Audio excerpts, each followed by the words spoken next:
Olá a todas e todos. Meu nome é Edna Santos Castro, sou discente do programa de mestrado em Serviço Social da Universidade Federal do Tocantins, sou assistente social, agente especialista socioeducativo e atualmente trabalho na 7ª Delegacia Especializada de Atendimento à Mulher e Vulneráveis de Miracema do Tocantins. Eu vou apresentar para vocês hoje o trabalho intitulado 50 Tons de Violácia, Retrato da Violência de Gênero. Para a produção desse artigo, eu utilizei como método o materialismo histórico dialético e como metodologia a pesquisa bibliográfica e documental. O título ele é uma metáfora e evoca a coviolácia como uma referência às marcas deixadas nas vítimas de violência doméstica. Com o propósito de criar um cenário, o trabalho então é iniciado com recortes de manchetes de jornal que trazem casos de violência contra mulheres. Na sequência, são apresentados dados estatísticos e, posteriormente, são tecidas considerações a respeito de gênero, patriarcado e violência, e de como a combinação desses elementos influenciam na dinâmica social e violência contra as mulheres. Por fim, serão apresentadas as possibilidades de políticas públicas para a igualdade de gênero. O primeiro tópico, intitulado Relato, Retrato da Violência, é feito com recortes de jornais vinculados aqui no estado do Tocantins, no período de outubro de 2022 a outubro de 2023.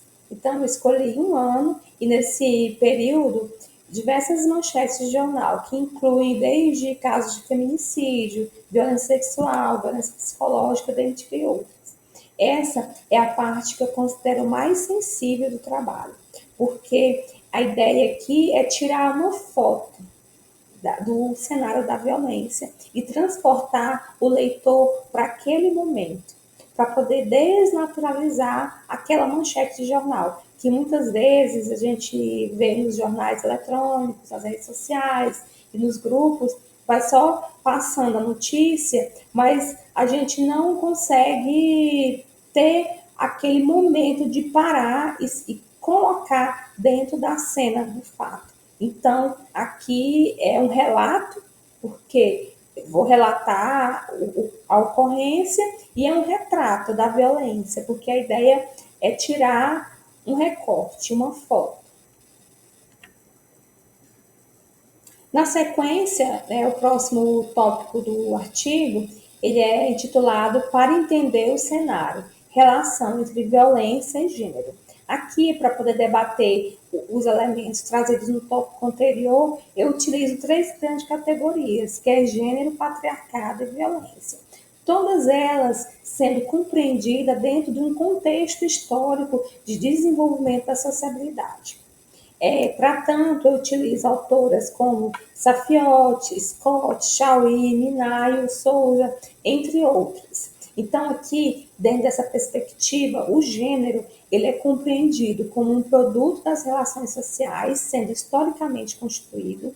Patriarcado é entendido como hierarquia e estrutura de poder, e violência como a expressão máxima da dominação masculina sobre as mulheres.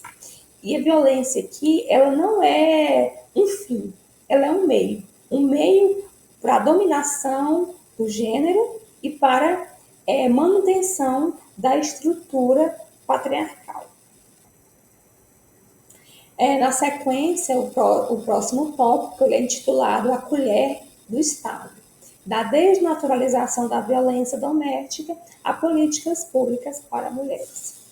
Esse tópico eu também faço um retrospecto das legislações que ampararam a violência contra a mulher, num período desde o Brasil colonial até os tempos atuais, sempre considerando uma perspectiva histórica e de como que o percurso histórico ele está permeado de avanços e retrocessos. Então, a história ela revela que os corpos e comportamentos das mulheres sempre foram objeto de dominação e controle.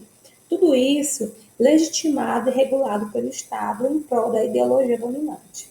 Os dados apresentados no início do ensaio não são produtos do acaso, mas sim da construção de lugares desiguais de homens e mulheres na sociedade.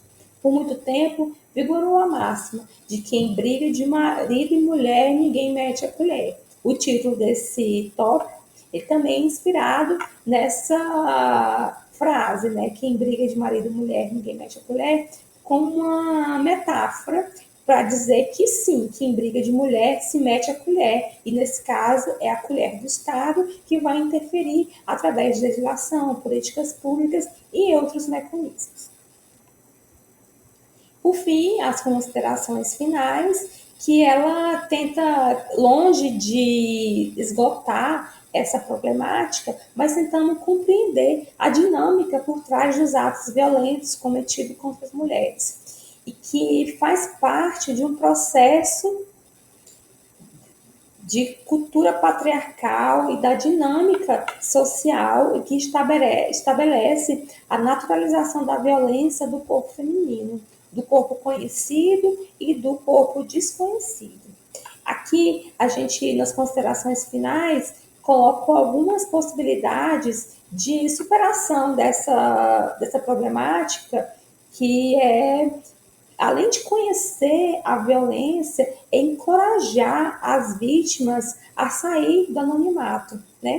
Para que essa violência sofrida pelas mulheres, ela não seja só limitada à mulher, mas ela seja um problema coletivo e que nós coletivamente possamos resolver essa questão, né?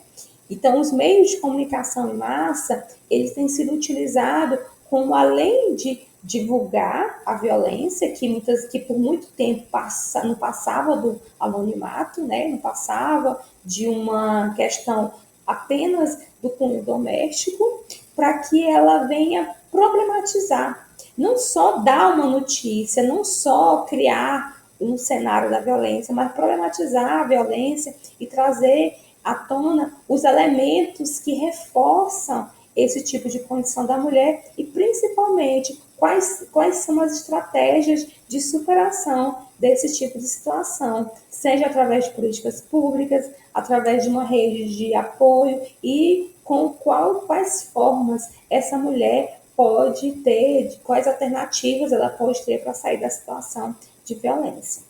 Então é isso.